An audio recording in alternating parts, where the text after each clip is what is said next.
Hi, everyone. I'm Chris Brousseau. I'm an NLP research scientist at LifePod Solutions, and I'll be talking to you about understanding human-machine conversation patterns for seniors aging in place, specifically how we can build a system to account for everything that they say and how we can improve our current human-machine conversation patterns. So first off, what is LifePod? LifePod is the first proactive voice caregiving service that in the world. We're the first company to build a machine that not only uses reactive voice commands the way that many machines that we are already aware of do, but it allows it to play proactive routines that can help, especially with healthcare and caring for seniors aging in place and chronically ill patients. Those are the main people that we work with. And like I said, I'm an NLP research scientist, so I spend a lot of time studying this sort of thing. And I'm presenting a system for you guys that hopefully will be really easy to follow, and hopefully will also be able to help you to improve your own customer-machine interactions. So here's our first little bit of data. This is just a very simple bag of words model of the top 15 words that everyone says to our machine. So yes, think, play, no, okay, music, did, stop, is, what, whether, yeah, me, can. Those are the top 15 words that everyone says. All of these users experienced what's called randomization, or the introduction of variety into the routines that they see. Here's the exact same thing, but with only users that experienced personalization, or the introduction of customizability into their routines. Now I'm going to go back and forth between these for a second. Here's the first one again. See if you can notice any differences between the first one and the second one that don't have anything to do with numbers. Here's the second one. First one again. Second one. So something that you should have noticed is the fact that on this first one we have play, we have music, we have weather, which those represent reactive routines. Those are when the customer asks us to play some music, or asks us for the weather, or asks us to play a CD or a podcast or something. Those aren't present within the customizable one. This difference is really significant because it tells us that people who received variety or randomization into their routine structure use our device differently than the people that received customizability. And how do they use it differently? Well, they tend to interact with the device on their own time as well. They give the device reactive commands, and I'm not showing you this data, but they actually respond more consistently to the device as well. I'm going to share with you a particular paradigm from last year. There's a game called Hades that came out from Supergiant Studios that created an endless experience, which is the reason why they were able to win Game of the Year in the face of a whole lot of larger AAA games and companies that to a lot of people might seem better. So how were they able to do this? I feel like I've been able to break down a couple of things that they've done that really helped them. Number one is building that experience for every player. The way that they were able to do this is they really put in a lot of work behind the scenes. They wrote over 330,000 words for their script, which for any of you out there who are kind of NLP nerds like I am, that's more than the entire series of Harry Potter or the entire Game of Thrones series combined. So they really put in a lot of work writing the script. I'm going to suggest a system so that you won't have to put in as much work as they did, but it's important to appreciate how much they actually did. They then were able to prioritize responding to the player's recent actions versus just straight randomization. So they essentially created a system that allowed them to account for things that the player just did, and they weren't able to predict exactly when they were going to do those things. But so it's important to have a system to account for those actions. And then the third one, they flipped the gaming paradigm on its head, where failure was actually essential to progress through the story.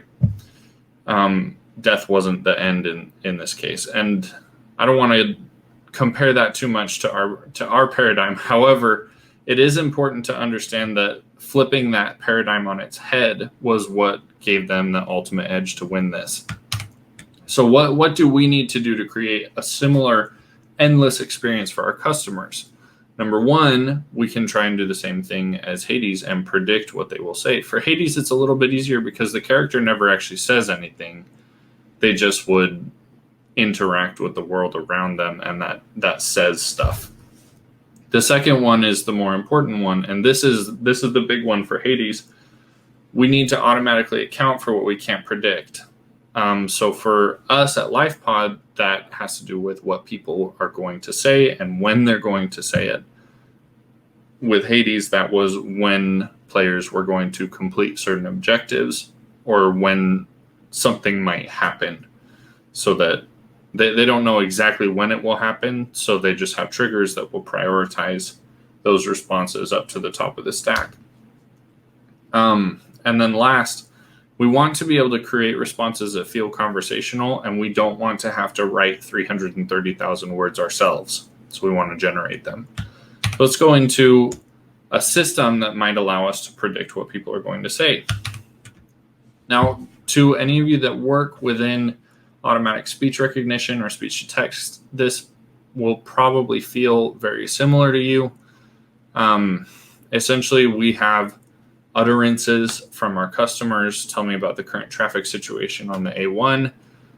And we perform what's called named entity recognition for that. There are a whole bunch of open source solutions for named entity recognition.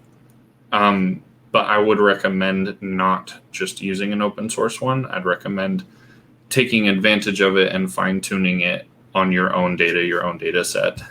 But the whole point of having those named entities is to allow us in the second portion of this to perform multi-class classification and match those entities to the most similar intent.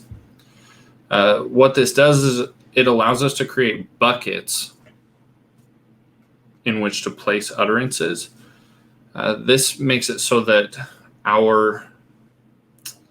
the burden is taken off of us to try to actually predict what people will say. Because for any of you that study language, you'll know that one of the 6 characteristics of every language across the planet is that they're productive. What that means is I can say a string of words, and as long as I conform to syntax and semantic rules, those words can be brand new and that sentence could never have been uttered before, but you guys will still be able to understand me. This means that that language has an infinite scope, a sort of a double infinite scope. And so we can't actually predict everything that people will say. Bucketing gives us the ability to predict some things that are close to what we would like them to say. So that brings us to the second portion of this system, accounting for what they do say that we were unable to predict. This is especially important because we don't just want it to account for it and mitigate risk. We'd like it to automatically be able to supplement that first portion. And a really powerful baseline for this, or I guess this is better to explain what I mean by that. Over here on the left, you can see different vocabulary words that you might put into your intents to try and match them within a customer interaction.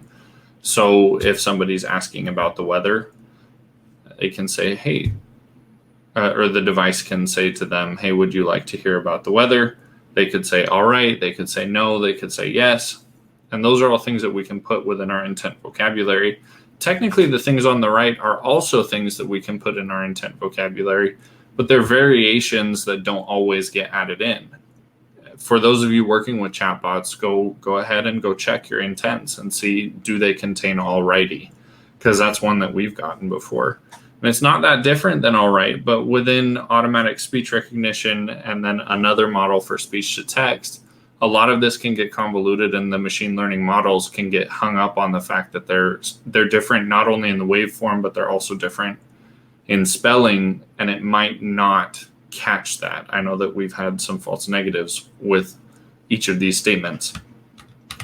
So to start, we have this baseline in a naive Bayes. For those of you who are unfamiliar with a naive Bayes, the basic intuition is that you can predict the probability of X given Y by taking the probability of Y given X multiplied by the probability of X divided by the probability of Y. So over here we have the probability of an utterance being positive given that that utterance contains happy is equal to the probability of an utterance containing happy being positive, and multiplied by each of these, multiplied by the probability of a positive utterance occurring no matter what, divided by the probability of happy occurring within an utterance. So how do we want to actually use this to catch no matches or to catch things that people say that we were unable to predict? Well, we can predict the probability that something should have been caught, or the probability that a given utterance is similar to things within our training vocabulary, given that they contain each word that they contain, or given that they contain bigrams or trigrams, given that they contain n grams that could be within our training vocabulary. And these are all things that we can keep track of fairly easily. And we can, this is especially nice in a setup because we can augment that data set very easily using utterances that people actually give that are classified correctly. So it's kind of an ever expanding data set, which is very helpful because it's probabilistic. Naive Bayes relies on statistics and on math more than on a study of language, which it wasn't ever made for language, so that's okay. But that means that it can be unreliable, especially given the scope that on the end of the naive Bayes that goes from negative infinity to 0 for confidence that it's not similar versus 0 to positive infinity for confidence that it is similar. So to fix this gap, we have the idea of using any sort of grouping algorithm to help us leverage both unsupervised and supervised learning together to create kind of a hybrid system that allows us to mitigate as much risk as possible. You'll notice with these, even something as similar as measuring Levenstein distance, all right and all righty are only one away, which that one in this case is 1/7 of the entire length of all right, or 1/2 or 1/3 of no or yes. Now would be 2 away from no, yeah would be 2 away from yes. So it allows us to bias our model towards only accepting things and then automatically adding them into our training vocabulary if the naive Bayes both determines that it is probabilistic and whichever grouping mechanism we try, or multiple grouping mechanisms between Levenstein distance, k nearest neighbor grouping, or word embeddings, or you can even spin up a Siamese model, 2 LSTMs that are parallel and together to determine how similar two utterances are semantically. There are a lot of data sets out there for that as well. But the point is, if it ticks all of the boxes on here, it is a low Levenstein distance. The k nearest neighbor distance is low. The word embedding distance in n-dimensional space, probably using PCA, is also very low.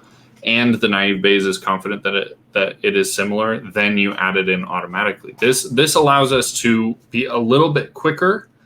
And if we do this within post-processing on the speech to text, after it's already been classified as matching or not matching an intent, it allows us to be, like I said, a little bit nimbler on our feet when we're responding to customers, because the machine in this algorithm can essentially add in stuff to the training vocabulary and reclassify it on the fly. The last portion of this is what I would consider the second most important, behind accounting for things is generating, because again, we don't want to be writing 330,000 words on our own. So here's a relevant XKCD. What made us think of this is we have this data that suggests that people appreciate variety, but they don't want to either one, know about all of the variety beforehand, or number two, pick any of that variety themselves. You have probably been to a restaurant before with a very, very, very large menu. And I don't know if you personally feel this way. Some of you may, but even if you don't personally feel this way, you probably know someone who struggles with making decisions between a whole lot of different options. Or like in XKCD, even if you have very similar options, just only two of them, the fact that there are multiple options that could be good makes a lot of people freeze up. So we want to be able to pick what's on the menu for them, but we also want to make sure that it's a good thing. You know, we don't want this to be like an actual restaurant where some of the food could be bad, or some of it could give us food poisoning or something along those lines. So what can we use to generate responses that feel conversational? They're not actually conversational, but we want them to feel that way. This was something that stumped us for a little while, but we've settled on something, essentially a combination between two things that already exist in great abundance. Number one, a natural language generative model, something like GPT-2 or 3, or BERT, or any number of language models, combined with summarization models. The reason being that summarization models tend to spit out things that are semantically similar, even though they're biased to be shorter in length, because that's kind of the point of summarization. So we want to generate things that are semantically similar, but are approximately the same length. So instead of biasing our model towards accepting shorter length utterances, we want them to be similar length or the same. So we can use transformers for that. I recommend causal attention. It works very nicely within this. Causal multi-head attention. And for us, we have our own data, of course, but we also leverage several open source data sets for this, such as the JIRA question answer data set or question summarization data set, Stack Overflow, network question summarization data set, and news article summarization data sets. What this does is it allows our model to train on summarization, but within the end of the model, after it's already made its predictions, we want to then, I guess not after it's already trained, when we're actually making our predictions, we want to, instead of using some sort of greedy hashing algorithm to grab similar words but keep it really short, we want to grab similar words but keep it approximately the same length as whatever input was used. This is self-supervised language modeling, and no, attention is not all you need, but it does help a whole lot. So what does this end up doing for us? In case you're wondering, here's some example input that you can put into our model. Just a reminder, it's time to take your morning medication now. And here are some example outputs that you should be able to get out of our model. Just wanted to let you know it's time to take your morning medication now. It's about time for you to take your morning medication. Here's your reminder to take your morning medication now. Don't forget to take your morning medication now. So you can see why this would be helpful. It allows us to, in this one case, quintuple the amount of data that we have and quintuple the amount of variety that we have for responding and prompting our members. This system altogether, here's another relevant XKCD to help you laugh at machine learning. That it's so helpful. It's so huge within our world, and it's very helpful in NLP. But this system altogether is very robust for interacting with users, and it requires very little maintenance, although it does require some human supervision to make sure that stuff doesn't slip through that accounting phase that shouldn't, or stuff that maybe should have gone through, but I failed one or more of the tests. That's where the most supervision is required, is that accounting step. The second most would be on the generation step, where we want to make sure that the things that it's generating are grammatical. And if they're not, maybe we can provide some small corrections where we get a basis of something that's fairly semantically similar, and we just have to do a little bit of correcting.